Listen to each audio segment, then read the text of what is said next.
setiap ibadah itu manfaatnya kembali kepada hamba yang mengerjakannya, karena Allah Subhanahu wa ta'ala adalah Al-Ghani, zat yang maha cukup dan tidak memerlukan apa-apa dari hambanya. Karena Allah Subhanahu wa ta'ala keagungan, kemuliaan, keluhurannya telah sempurna, maka meskipun seluruh manusia bersepakat untuk taat kepada Allah, maka ketaatan seluruh manusia itu tidak menambahi sedikit pun pada keagungan Allah, karena keagungannya yang sangat besar, karena keagungannya yang sempurna. Sebaliknya pula, kedurhakaan, kemaksiatan, kekufuran seluruh manusia ketika mereka bersepakat tidak akan mampu untuk mengurangi keluhuran, keagungan dan kemuliaan Allah sedikit pun jua, karena telah sempurna, karena sangat besarnya. Jadi ini yang kemudian seharusnya menjadi keyakinan penting kita semua, bahwa setiap ibadah yang kita lakukan kepada Allah sama sekali tidak memberi manfaat kepada Allah, tidak memberi jasa kepada Allah, tidak memberi satu tambahan kepada Allah. Allah tidak membutuhkan sama sekali kepada hambanya. Allah tidak memerlukan sama sekali pada ketaatan-ketaatan kita. Justru sebaliknya, kitalah sebagai hamba yang sangat memerlukan ketaatan tersebut, yang sangat pasti akan mendapatkan manfaat dari ketaatan tersebut, yang akan meraih hikmah-hikmah dari ketaatan tersebut. Maka semua bentuk ibadah seperti Allah sebutkan dalam surah Al-Baqarah, A'udzubillahi minasyaitonirrajim. Ya ayuhan nasu ubudu rabbakum alladhi khalaqakum walladhina min qablikum la'allakum tattaqun. Wahai sekalian manusia, beribadahlah, sembahlah, mengabdilah kepada Allah Subhanahu wa ta'ala yang telah menciptakan kalian dan menciptakan pula orang-orang sebelum kalian, supaya kalian semuanya bertakwa. Semua ibadah secara umum merujuk kepada tujuan ini. Dan takwa bukanlah manfaat yang dirasakan oleh Allah. Takwa itu adalah manfaat yang dirasakan oleh hamba di dunia dan juga di akhirat. Ketika di dunia, maka takwa itu menjadi kehati-hatian baginya. Ketika di dunia, takwa itu menjadi rasa senantiasa diawasi oleh Allah baginya. Sehingga dengan diawasi oleh Allah, tentu dia akan menjadi orang yang dalam segala tindak tanduknya mempertimbangkan baik dan buruk, hak dan batil, terpuji dan tercela, gitu ya, benar dan salah, halal dan haram. Yang ini akan membuat semakin hidupnya ini tertata, tidak digapai bahaya, tidak membuatnya jatuh ke dalam kerusakan, tidak membuatnya merugikan orang lain yang bisa melahirkan dendam orang lain kepadanya, tidak melakukan perbuatan keji yang bisa memancing berbagai perbuatan keji yang lainnya. Jadi takwa di situ ketika dia dimaknai muraqabah, pengawasan Allah, maka baiknya bagi hamba. Demikian pula ketika dia menjadikan takwanya sebagai muahadah, dia merasa punya janji kepada Allah dan harus memenuhinya.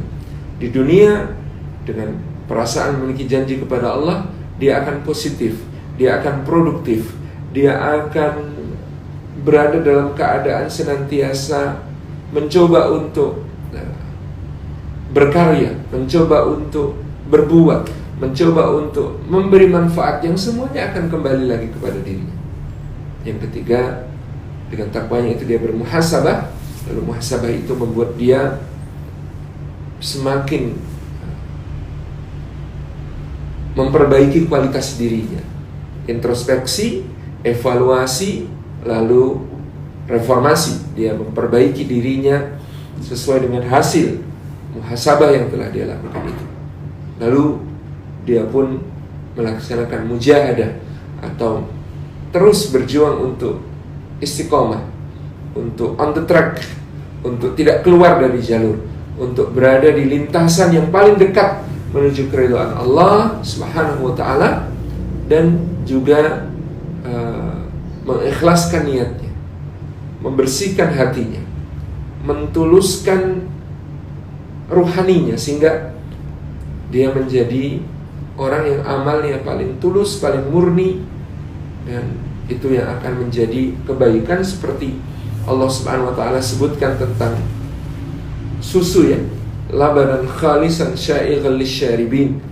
Ada susu itu kalau murni, maka dia dibebaskan dari kotoran, dari darah, dia bersih, suci, maka dia bergizi, bermanfaat, memberi nutrisi kepada tubuh. Dan sya'ighal lisyaribin, dia mudah ditelan, mudah dicerna, mudah menjadi manfaat bagi seluruh tubuh. Ini adalah satu keyakinan kita ketika Allah mengatakan perintah ibadah itu la'allakum tattaqun, supaya kita bertakwa, supaya kita terjaga, sehingga semua ibadah kita, dari syahadat kita, menjaga kita di dalam sebuah perlombaan yang Allah Subhanahu wa ta'ala menjadi juri sekaligus panitianya. Kita mendaftar dengan syahadat kita, lalu kita salat, dan salat itu inna salata tanha 'anil fahsya'i wal munkar, mencegah dari perbuatan keji dan mungkar. Yang perbuatan keji dan mungkar itu bukan hanya bahaya bagi kita di akhirat, tetapi juga bahaya bagi kita di dunia. Kemungkaran bisa menimbulkan dendam, kemungkaran bisa menimbulkan peperangan, kemungkaran bisa menimbulkan perpecahan, kemungkaran bisa menimbulkan berbagai pertumpahan darah. Sementara al-fahsya, kekejian, bisa melahirkan dendam, kekejian bisa melahirkan kekejian yang lain, kekejian bisa menginspirasi untuk kerusakan yang lebih besar. Na'udzubillah min dzalik. Jadi dia menghancurkan al-mala wan nasla, dalam Al-Quran disebutkan menghancurkan harta benda, dan juga menghancurkan nasab, keturunan, harga diri. Subhanallah. Maka la'allakum tattaqun, semua hikmah ibadah untuk kamu bertakwa juga berlaku di dalam salat yang menjaga kita. Kemudian puasa, lebih eksplisit lagi Allah menyebutkan ya ayyuhalladzina amanu kutiba alaikumusyamu kama kutiba alal ladzina min qablikum la'allakum tattaqun, supaya bertakwa kepada Allah Subhanahu wa ta'ala. Demikian pula ketika kita bersedekah, maka sedekah itu menjadi lituzakkihim biha, khudh min amwalihim sadaqatan tutahhiruhum wa tuzakkihim biha. Itu menjadi penyucian dan pembersihan. Dibersihkan hartanya, dikeluarkan hartanya, tapi hakikatnya yang dibersihkan adalah jiwanya. Dibersihkan dari soha nafsi, kikirnya, dibersihkan dari kedengkian orang kepadanya, dibersihkan dari iri hati orang yang lebih miskin mungkin dari dirinya, dibersihkan dari bahaya-bahaya yang mungkin mengancam karena dia lebih daripada yang lain dalam kepemilikan harta dan lain sebagainya. Jadi Allah Subhanahu wa ta'ala menjaga kita dengan cara yang luar biasa melalui ibadah-ibadah itu. Sampai pun tentang haji, tentang umrah, ini semuanya adalah dalam rangka membawa kita kepada ketakwaan, yang dengan ketakwaan itu keterjagaan dan manfaatnya akan kembali kepada kita semua. Nah, ikhwan dan akhwat, bapak ibu semua yang dimuliakan oleh Allah Subhanahu wa ta'ala, maka kalau kita merujuk bulan Ramadan ini kepada apa yang ada di dalam rangkaian ayat-ayat tentang puasa dari suratul Baqarah ayat yang ke-183 sampai ayat yang ke-187 yang kesemuanya bicara tentang tema puasa, maka kita akan menemukan mata rantai keberkahan yang berlapis-lapis bagi orang yang melewati Ramadan imanan wahtisaban, dengan penuh keimanan dan penuh pengharapan kepada Allah Subhanahu wa ta'ala, bahwa Allah akan memberikan balasan terbaik bagi dirinya. Jadi ini yang akan menjadi bahasan kita tentang berkah yang berlapis-lapis. Sebelum ke sana tentu kita harus memaknai atau mengingat kembali apa itu berkah. Nah, berkah ini para ulama memberikan ta'rif yang sangat menarik. Dahulunya ada kata dalam bahasa Arab, barika yabriku tabrikan. Nah, dalam wazan ini barika yabriku tabrikan, yang dimaksud adalah unta yang barika itu artinya menderung. Dia meletakkan kakinya sehingga tubuhnya digelendotkan ke datarannya di suatu wahah, di suatu oase, karena dia sedang beristirahat. Nah, di luar oase tersebut panas, sangat terik gitu ya, pasirnya membara, musim kering, tidak ada air gitu ya. Tetapi di dalam wahah, di oase itu dia merasakan kesejukan dari naungan pepohonan yang rindang, angin yang mengalun semilir gitu ya, bertiup dengan sepoi-sepoi, sementara airnya tersedia berlimpah, dia makan dan minum dengan sepuasnya, dia beristirahat menikmati semua servis ya, layanan biasanya di wahah tersebut. Dia diberikan berbagai macam layanan dari makanan, mungkin nutrisi, dan terutama yang jelas tentu adalah istirahatnya yang nanti akan dia pakai tenaga hasil istirahatnya ini untuk menempuh perjalanan yang panjang lagi mengarungi padang pasir, mengarungi gurun tersebut. Nah, ini barika yabriku tabrikan menggambarkan keadaan unta ini yang ketika menderung dia merasakan kenikmatan yang luar biasa, meskipun suasana di sekitarnya di padang pasir, di luar oasis, di luar wahah, tentu sangat berbeda dengan yang dirasakannya.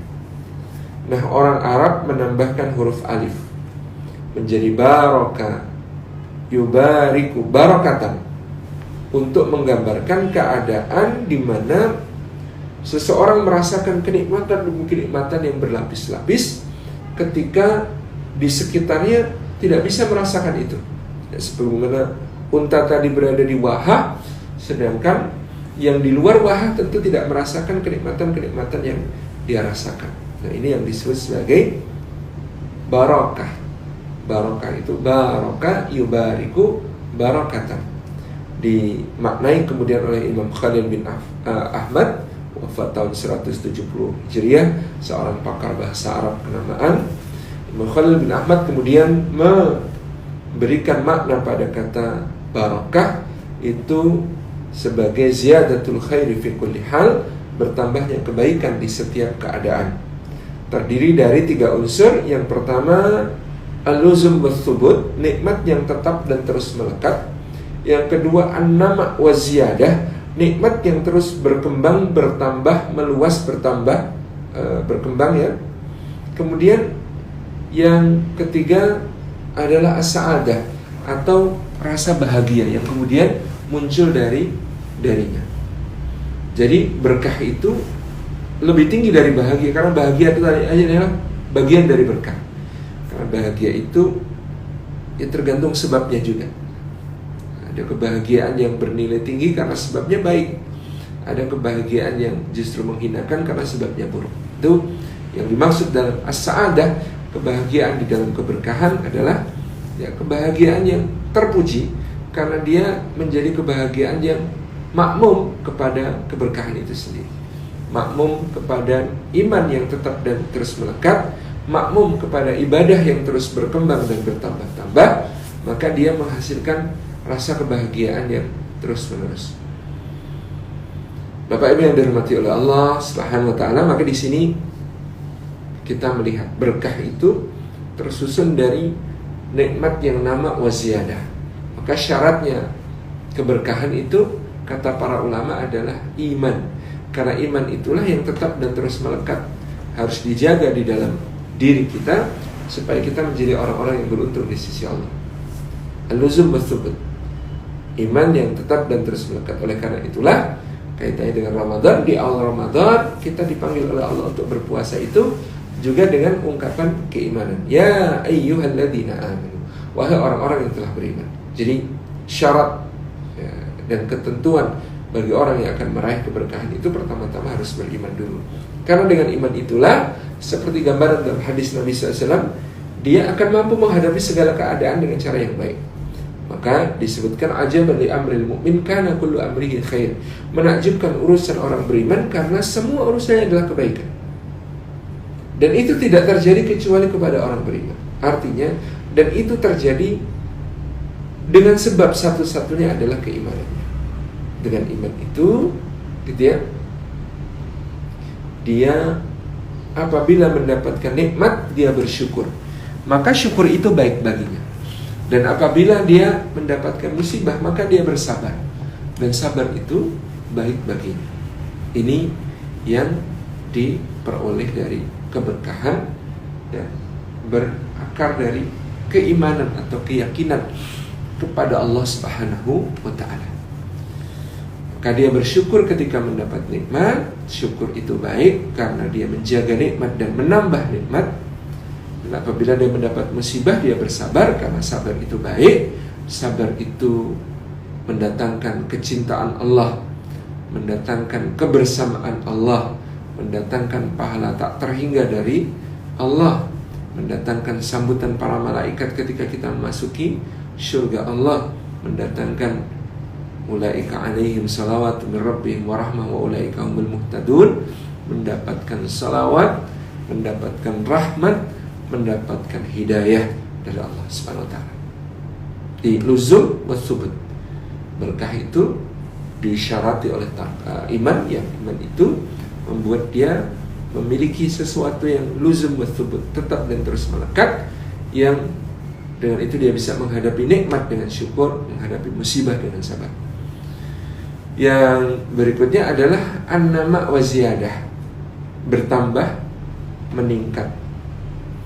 Nah, kata Imam Ibnu Rajab Al-Hambali rahimahullah ta'ala dalam Lataiful Ma'arif, bahwa tanda diterima amal seseorang hamba di sisi Allah Subhanahu wa ta'ala itu salah satu cirinya adalah ketaatannya itu mengantarkannya pada ketaatan yang lebih tinggi. Masya Allah. Ketaatan seorang hamba itu mengantarkannya kepada ketaatan yang lebih tinggi. Kalau ketaatan seorang hamba mengantarkannya kepada ketaatan yang lebih tinggi, maka dia makin baik, makin baik. Itu tanda amalnya diterima oleh Allah. Nah, kalau tidak diterima, apa tandanya? Kata Imam Ibnu Rajab lagi, tanda amal tidak diterima oleh Allah Subhanahu wa ta'ala. Tentu ini adalah tanda dunia. Adapun di sisi Allah, maka terserah Allah Subhanahu wa ta'ala sebagai pemegang hak mutlak terhadap amal-amal seorang hamba. Tapi di dunia, kata Imam Ibnu Rajab Al-Hambali, di antara tanda amal kita ditolak oleh Allah adalah bahwa ketaatan atau amal soleh tersebut tidak mampu menjaga kita dari jatuh ke dalam dosa, jatuh ke dalam kekejian dan kemungkaran setelah ibadah itu dijalankan. Karena setiap ibadah itu memiliki dosis untuk menjaga seorang hamba dari keburukan. Misalnya salat mencegah keji dan mungkar. Kalau salat subuh khusyuk, maka subuh sampai zuhur dia terjaga dari perbuatan keji dan mungkar. Kalau salat zuhurnya diterima, maka antara zuhur sampai asar dia tercegah dari perbuatan keji dan mungkar. Begitu seterusnya, karena memang ini adalah dosis yang diatur Allah sedemikian rupa untuk menjaga hambanya. Gitu ya. Ini nama wasiat, dia tumbuh, berkembang, meluas. Kalau amalnya diterima Allah, maka juga mengantarkan amalnya ke amalan-amalan yang lebih tinggi nilainya di sisi Allah. Yang ketiga adalah as-sa'adah, bahagia. Mungkin ini orang beriman yang merasakan. Orang beriman itu bahagianya karena ketaatan, sedihnya karena kemaksiatan. Orang beriman itu melatih bahwa dia bahagia bukan karena benda-benda, bukan karena diberi sesuatu oleh Allah semata-mata. Itu juga senang, itu juga bersyukur, tapi dia lebih bersyukur atas keimanannya. Pada doa-doa dia lebih mencintai berdoanya daripada dikabulkannya doa tersebut kalau berbentuk benda-benda dan dunia. Kenapa? Karena kalau sekedar diberi, dikasih, itu belum tentu disayang. Tapi kalau diajak ngobrol lama-lama dengan mesra oleh Allah, dengan doa-doa, itu pasti adalah sebuah cinta dari Allah SWT. Makanya dia lebih menyukai, kata Imam Ibnu Athaillah As-Sakandari, doanya daripada sekedar ijabah dari doanya. Ya ijabah doanya dia syukuri, tapi yang jauh lebih dia syukuri adalah doanya itu sendiri, berdoanya itu sendiri. Mungkin dalam ungkapan Sayyidina Umar bin Khattab, kalau aku sudah berdoa, aku maka tidak peduli lagi akan dikabulkan di mana, dalam bentuk apa, kapan waktunya, itu terserah Allah. Karena kalau aku sudah berdoa, itu artinya Allah sudah memberi anugerah kepadaku. Cuma dia ilhamkan untuk minta itu. Allah sudah sediakan, cuma dia ilhamkan aku untuk memintanya. Itu sudah Allah sediakan. Dan kalaupun tidak begitu, dia telah mengilhami aku untuk berdoa, dan doa itu adalah kemesraan dengannya. Yang aku khawatir, kata Sayyidina Umar bin Khattab, adalah kalau aku tidak mau berdoa. Ya, kalau aku tidak mau berdoa sedang ada sesuatu, berarti Allah tidak menghendaki kemesraan denganku. Itu kerugian yang sangat besar. Dan ketiga tadi, bahwa berkah itu sa'adah, berkah itu kebahagiaan. Ya, orang mukmin itu bahagia dengan ketaatan-ketaatannya, sedih dengan dosa-dosanya. Jadi kita sedih bukan cuma karena kehilangan harta benda, kita sedih lebih karena kehilangan amal saleh, karena telah menggunakan waktu untuk bermaksiat, karena segala sesuatu itu tidak bisa kembali, tidak bisa reverse, gitu, tidak reversible, untuk kemudian kita ulang dan kita lakukan yang lebih baik daripada yang sudah terjadi. Nah, rekan-rekan, insya Allah itu sedikit ta'rif tentang apa yang dimaksud berkah, supaya kita paling tidak nanti bisa menganalisis dan mentelaah gitu ya, bahwa oh ini berkah Ramadan yang kini saya rasakan. Apa yang kemudian kita rasakan dari berkah Ramadan yang kita raih untuk menjadi bekal kita menghadapi 11 bulan berikutnya. Nah, yang pertama, Bapak Ibu yang dirahmati oleh Allah Subhanahu wa taala, lapis keberkahan Ramadan adalah maghfirahnya Allah, ampunannya Allah Subhanahu wa taala. Ini yang paling kita harapkan di bulan Ramadan. Karena Rasulullah menerbitkan untuk kita harapan baik qiyam maupun siyam, lebih-lebih ini adalah penghapus dosa. Bukan secara umum. Secara umum itu maknanya kita lewati Ramadan dengan standar ya semampu kita itu saja sudah ada dalam hadis as-salawatul khamsu wal jumu'ah ilal jumu'ah wa Ramadan ila Ramadan mukaffaratun lima bainahunna majtunibatil kabair. Salat yang 5, kemudian Jumat ke Jumat, dan Ramadan ke Ramadan adalah penghapus bagi dosa-dosa yang terjadi di antaranya. Majtunibatil kabair, dengan dijauhinya dosa-dosa besar. Janji Allah secara umum saja dari Ramadan ke Ramadan itu sudah menjadi penghapus dosa. Ini lapis keberkahan yang luar biasa di bulan Ramadan.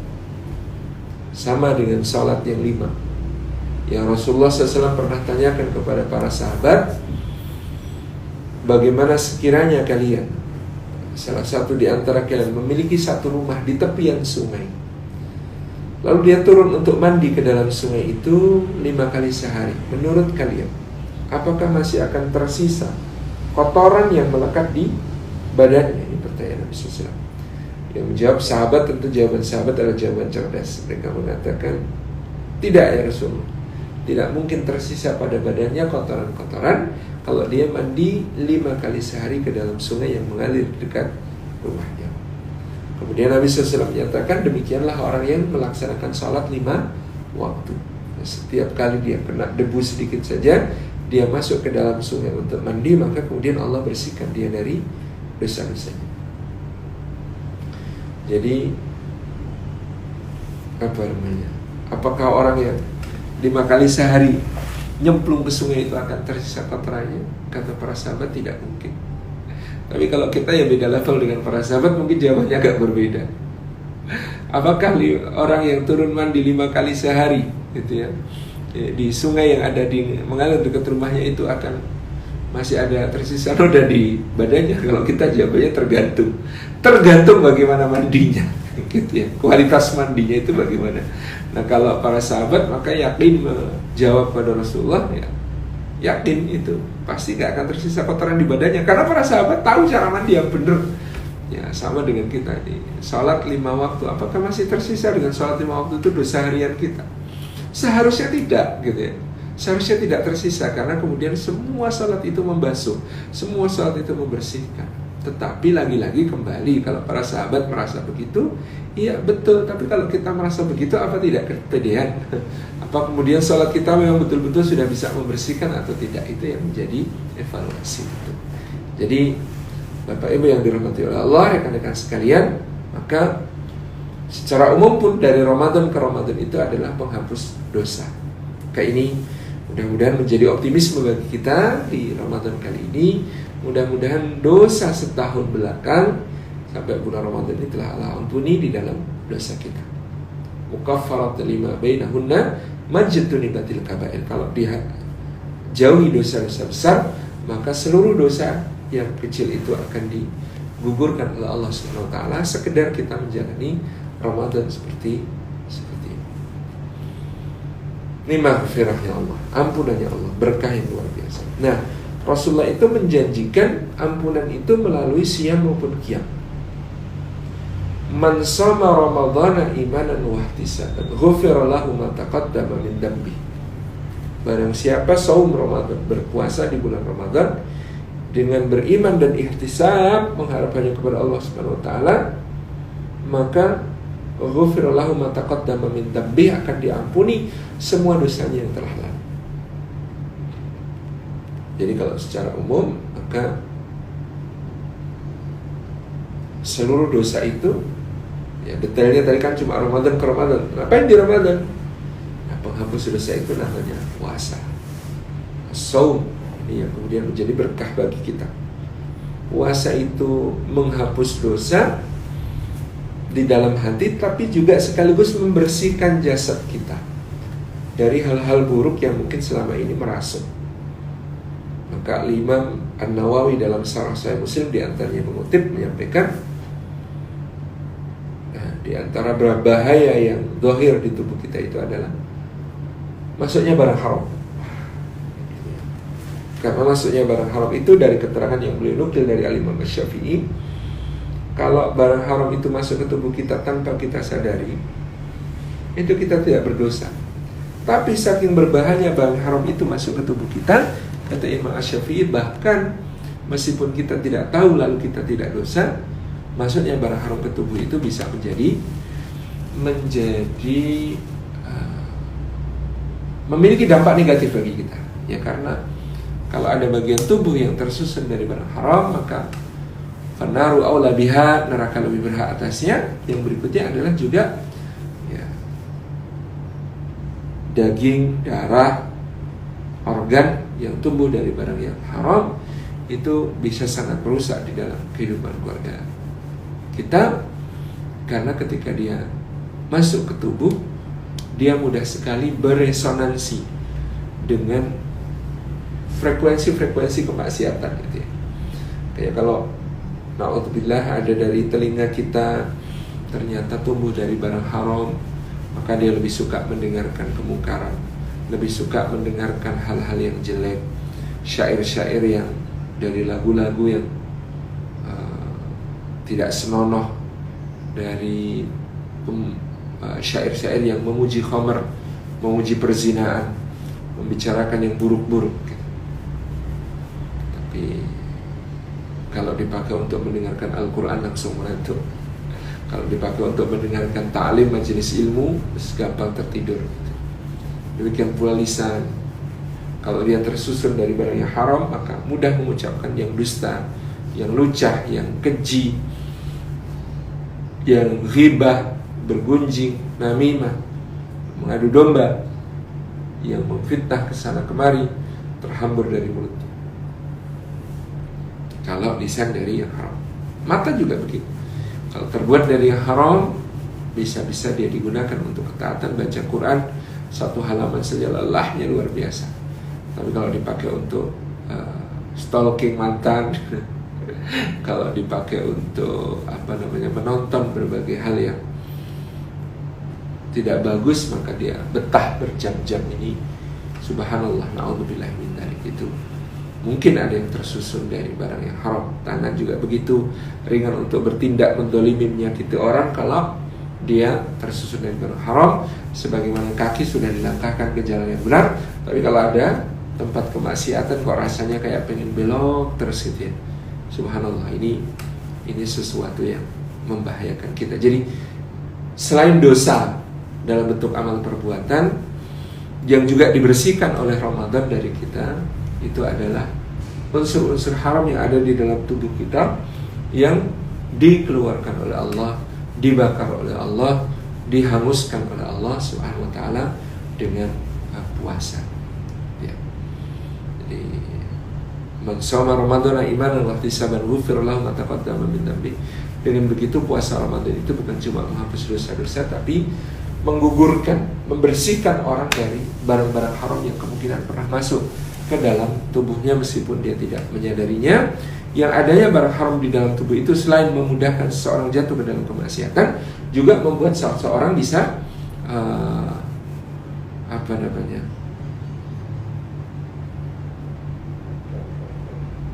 terjatuh ke dalam dosa-dosa yang lainnya lebih besar. Barang-barang haram yang ada dalam tubuh itu pengaruhnya sangat terasa. Ini yang harus kemudian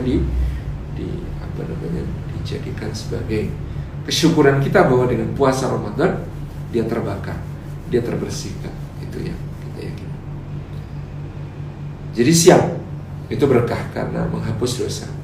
Wa man qama Ramadan imanan wa ihtisaban ghufira lahu ma taqaddama min dhanbi. Imam At-Tirmidzi, selain hadis yang muttafaq alaih dari Al-Bukhari dan Imam Muslim tadi, maka Imam At-Tirmidzi juga meriwayatkan hadis yang sangat menarik dan sahih, yaitu man qama ramadhana imanan wa ihtisaban ghufira lahu ma taqaddama min dhanbi.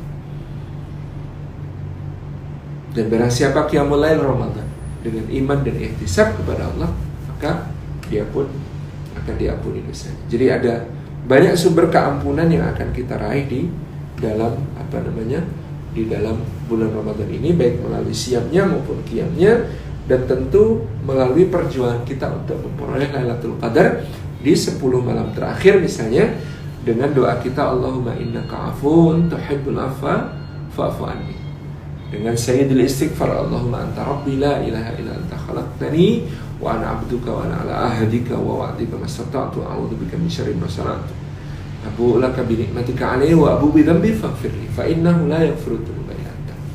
Dengan istighfar kita yang bisa astaghfirullah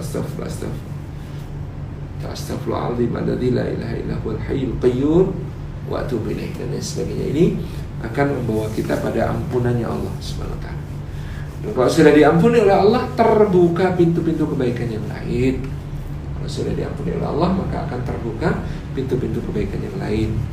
Sebagaimana kita dapat riwayat dari Sayyidina Ali bin Abi Thalib radhiyallahu anhu, kata beliau, Al-Quran ini telah menunjukkan kepada kalian penyakit kalian dan juga sekaligus menunjukkan kepada kalian obatnya. Penyakit kalian, kata Sayyidina Ali, adalah dosa, dan obatnya adalah istighfar. Itu yang kemudian kita lakukan dengan memperbanyak istighfar. Ibunda kita Aisyah mengatakan, sangat beruntung orang yang tuba liman wajada fi kitabihi istighfaran katsiran. Nanti kalau dia mendapati di dalam buku catatan amal itu terdapat istighfar yang banyak, itu tuba, bahagia sekali. Sebagaimana Imam Hasan Al-Basri menyampaikan kepada orang-orang yang bertanya kepadanya berbagai persoalan, dijawab dengan memperbanyak istighfar dan taubat, karena itu adalah jalan keluar dari masalah. Yang punya utang banyak, yang keluarganya jatuh bangkrut, yang keluarganya diambang kehancuran, yang terusir dari negeri dan menjadi pejabat yang dibenci, yang dan seterusnya. Semua oleh Imam Hasan Al-Basri diberikan arahan untuk memperbanyak istighfar, karena memperbanyak istighfar itu yang akan menjadi ampunan bagi kita, juga akan luar biasa di dalam memberikan pengaruh dampak kepada jiwa kita sebagai lapis-lapis keberkahan tersebut. Ini yang pertama, yaitu ampunan. Ampunan itu jalan keluar dari semua masalah. Karena dosa itu doa ditambah S. S itu artinya stop, ya. Stopan itu bentuknya gambar S. Maknanya bagaimana gitu ya? Jangan kita mencela lambatnya jawaban doa untuk kita, sedangkan kita telah menyumbat jalannya doa-doa kita itu dengan S, dosa yang membuatnya stop di tengah jalan, tidak sampai kepada Allah. Jadi lapis keberkahan pertama adalah maghfirahnya Allah. Masya Allah, maghfirahnya Allah sangat cukup bagi kita. Makanya kita banyak berdoa di akhir Ramadan, Allahumma innaka afuwwun tuhibbul afwa fa'fu anni. Ya Allah, Engkau maha pengampun, maha pemaaf, karuniakanlah maaf kepada kami, karena Engkau mencintai untuk beri maaf. Nah, makanya Allah Subhanahu wa ta'ala itu dengan ampunan Dia membuka berbagai simpul. Dengan ampunan Dia menganugerahkan rizki yang berlimpah. Dengan ampunan Dia membukakan jalan keluar bagi setiap masalah. Ini hal yang pertama. Yang kedua, sudah kita singgung tadi di depan, bahwa Ramadan ini goalsnya adalah la'allakum tattaqun, supaya kamu bertakwa. Nah, produk utama puasa kita seharusnya adalah rasa bertakwa, di mana kemudian dia merasakan pengawasan Allah, kembali mengingat janji hamba kepada Allah, lalu membiasakan diri untuk bermuhasabah, mengekop dirinya jika gagal memenuhi tugas, dan juga dia melakukan mujahadah, terus menerus berjuang mengikhlaskan niat dan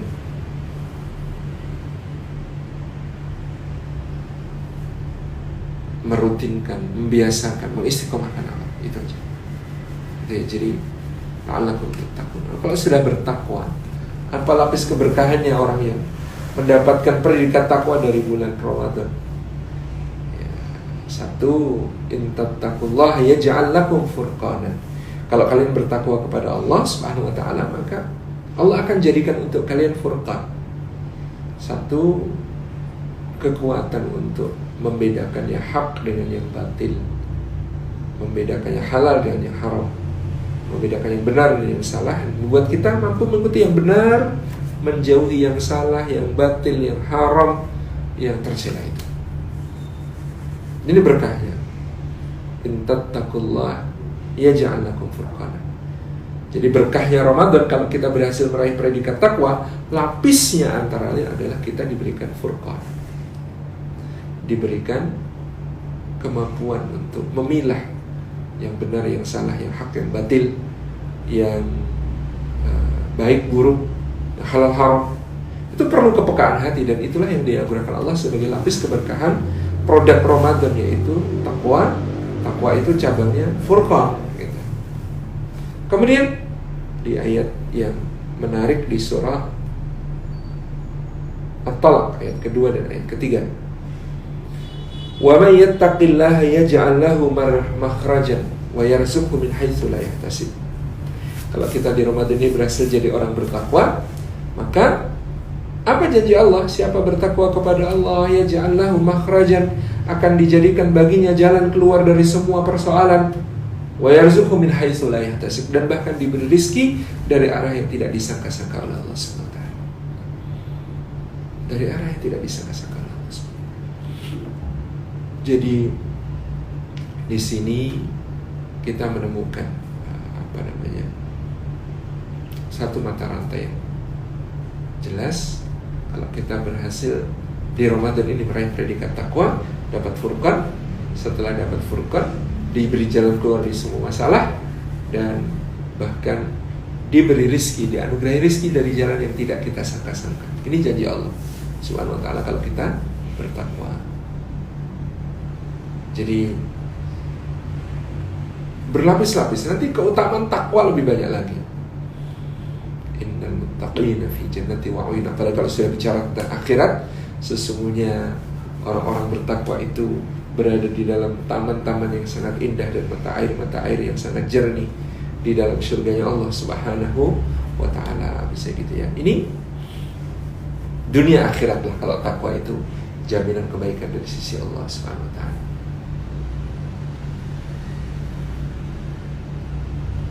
Kemudian yang berikutnya lapis keberkahannya kalau kita sukses di Ramadan ini adalah ayat ke-185.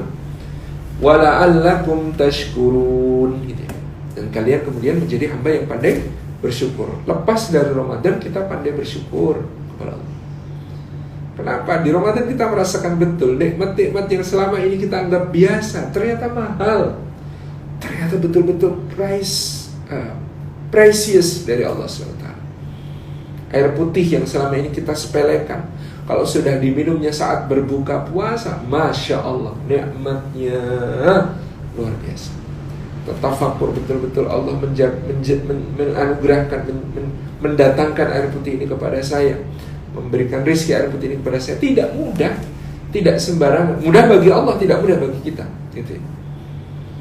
Bagaimana lautan disinari matahari, airnya menguap naik, bergumpal-gumpal terkondensasi menjadi awan. Uap air itu berarak-arak tertiup angin di atmosfer, lalu di satu titik yang dekat kepada pegunungan, berbeda tekanan udara, berbeda suhu, dia jatuh sebagai hujan. Ketika hujan turun langsung menetes-netes ke dalam tanah dari ranting-ranting yang kemudian menangkapnya. Pelan-pelan menyusup ngumpul jadi banyak di celah-celah tanah, masuk ke dalam celah-celah bebatuan, dari celah-celah bebatuan terus mengalir ke arah yang lebih rendah sampai memancar menjadi mata air, lalu dihimpun oleh manusia, dimasukkan ke dalam botol, diperjualbelikan. Subhanallah, gitu ya, sekedar air, belum lagi yang lain. Betapa banyak nikmat Allah.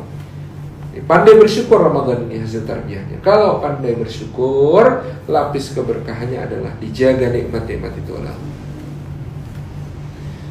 Orang yang bersyukur, dia sedang mendawamkan atau melanggengkan nikmatnya. Sesuatu yang disyukuri, jaminannya nikmat tersebut akan pertama-tama terjaga. Yang kedua, la in syakartum la azidannakum. Lapis-lapis keberkahannya adalah ketika kita bersyukur kepada Allah, maka Allah Subhanahu wa ta'ala menjadikan nikmat tersebut bertambah-tambah. Sudah terjaga, bertambah-tambah pula. Lebih dari sekedar nabung di bank dapat bunga yang tidak seberapa, mengejar inflasinya pun enggak gitu ya. Dan gimana bunganya cuma sekian persen, inflasinya 2 kali lipatnya gitu ya. Ini yang kita alami kalau uang kita ditabung di bank misalnya. Subhanallah. Jadi kalau dijaga oleh Allah tentu aman.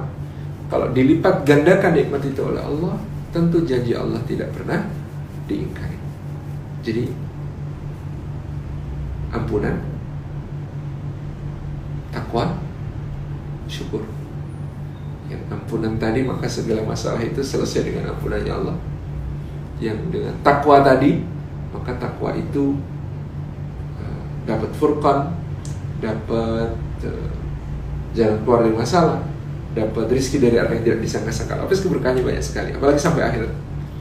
Yang ketiga itu adalah syukur. Syukur itu terjaga nikmat, dan syukur itu dilipat gandakan nikmat. Yang keempat, di ayat ke-186 Allah Subhanahu wa ta'ala kemudian mengatakan di situ, la'allahum yarshudun, supaya mereka senantiasa terbimbing. Ini Masya Allah berkah yang luar biasa kalau terbimbing oleh Allah. Karena dalam hadis qudsi disebutkan Allah berfirman, hambaku mendekatkan diri kepadaku dengan yang fardu, dan terus mendekatkan diri kepadaku dengan yang sunnah, sampai aku mencintainya. Kalau aku sudah mencintainya, maka aku menjadi mata yang dia gunakan untuk melihat, menjadi telinga yang dia gunakan untuk mendengar, menjadi lisan yang dia gunakan untuk bicara, menjadi tangan yang dia gunakan untuk bertindak, menjadi kaki yang dia gunakan untuk melangkah. Itu berkahnya, tumpuk-tumpuk gitu ya, luar biasanya. Seluruh hidup kita, seluruh anggota badan kita bergerak sesuai dengan iradah syar'iyahnya Allah, untuk menjadi alatnya Allah Subhanahu wa ta'ala menebar kebaikan kepada dunia, menebar kebaikan kepada seluruh makhluk. Itu berkah. Semuanya itu juga keberkahan kita adalah ketika alam yarsudun, terjaga kemesraan kita dengan Allah. Salah satu penjagaan kemesraan yang paling indah dengan Allah adalah ujibu da'wat da'i da'an. Kita mendapatkan istijabah dari doa-doa kita di sisi Allah Subhanahu wa ta'ala yang berlapis-lapis luar biasa. Jadi apa tadi lapis-lapis keberkahan Ramadan? Maghfirah, ampunan. Kalau dengan ampunan Allah menyelesaikan semua masalah kita. Yang kedua, takwa. Takwa itu dengan takwa kita diberi furqan, pembeda oleh Allah. Kemudian kita bisa melaksanakan mendapatkan jalan keluar dari masalah, mendapatkan rizki dari orang yang tidak tersangka-sangka. Ya, ketiga, syukur. Lakum tashkurun, dengan syukur itu nikmatnya dijaga dan dilipat gandakan. Ya, keempat adalah lahum yarsyudun. Dengan irsyad itu seluruh anggota badan kita bergerak sesuai komando Allah, dan dengan irsyad itu ijabah, jibut da'wat da'i da'an. Allah mengabulkan doa-doa dan pinta-pinta kita semua. Demikian saya kira lapis-lapis keberkahan Ramadan yang ingin kita raih. Mudah-mudahan kita semuanya mendapatkannya dari Ramadan kali ini, sebab kita punya 11 bulan tantangan yang berat, di mana besok sore, besok maghrib, setan-setan yang dibelenggu selama bulan Ramadan itu akan lepas belenggunya dan mulai berpesta pora, bersiap-siap untuk melakukan berbagai manuver serangan kepada kita semuanya. Maka mudah-mudahan Allah menjaga kita sampai insya Allah berjumpa dengan Ramadan berikutnya dengan lapis-lapis keberkahan ini. Terima kasih. Wassalamualaikum warahmatullahi wabarakatuh. Waalaikumsalam warahmatullahi wabarakatuh. Masya Allah, tabarakallah Ustaz. Alhamdulillah kita sudah mendengar kajian dan juga paparan yang sangat gamblang dan jelas, insya Allah bermanfaat dan sangat bermanfaat bagi kita, insya Allah. Insya Allah sebentar lagi kita akan menyaksikan satu persembahan dari Yayasan Askar Kauni. Kepada yang bertugas kami persilahkan.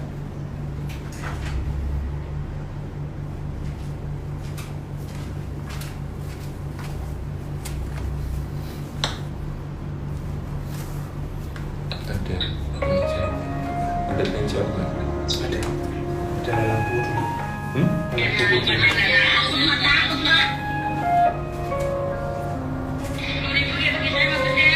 Masih. Di posting. Siap.